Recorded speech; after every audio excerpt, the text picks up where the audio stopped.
আজকে দেখাবো যে আমাদের সেই বিখ্যাত আলু বোখারা। এই আলু বোখারায় যে এদিকে আনো ক্যামেরা, দেখেন কিভাবে ধরছে আলু বোখারা। তো বেশি পেকে গেছে, তো পেকে যাওয়ার পরে সব দেখেন এই যে নিচে পড়ে গেছে। পাখিও প্রচুর খাচ্ছে, হ্যাঁ পাখি খাচ্ছে প্রচুর। তারপরে ফলনটা দেখেন, এবং এইটা এবং এখন মানে পেকে গেছে, তো এখন একটু মিষ্টি হয়েছে মনে হয়। এই যে আপনাদের দেখাই এই যে ব্যাপারটা, একটু আমি খেয়ে দেখাচ্ছি।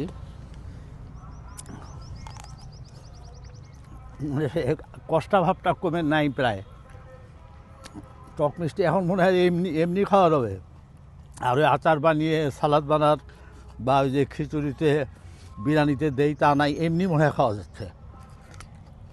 খুব খুব ভালো। এদিকেও আছে প্রচুর ধরছে আজকে। তা আমি আজকে হারভেস্ট করবো আর কি, হারভেস্ট করব। আমার সাথে আছে শামীম, মানে আর কি সেও করবে। এখন আমি ক্যামেরাটা আমি নিচ্ছি, শামীমকে দিচ্ছি এটা। ওই যে নিচের দিকে কাটলো।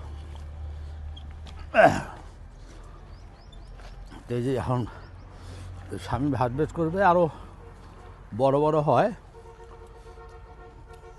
ফানা। প্রত্যেক বছরই এটা হচ্ছে। তবে যারা আমাকে আগে চারা নিছে কেউ আমাকে রিভিউ দিচ্ছে না। এটা তো বেশ বড়ই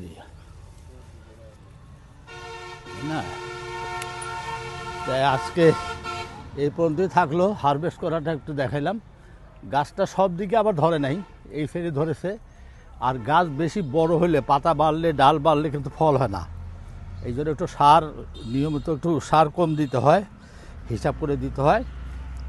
তো রোদ পেলে এবং যদি সার একটু কম হয় তো ফলন বেশ ভালোই হয়।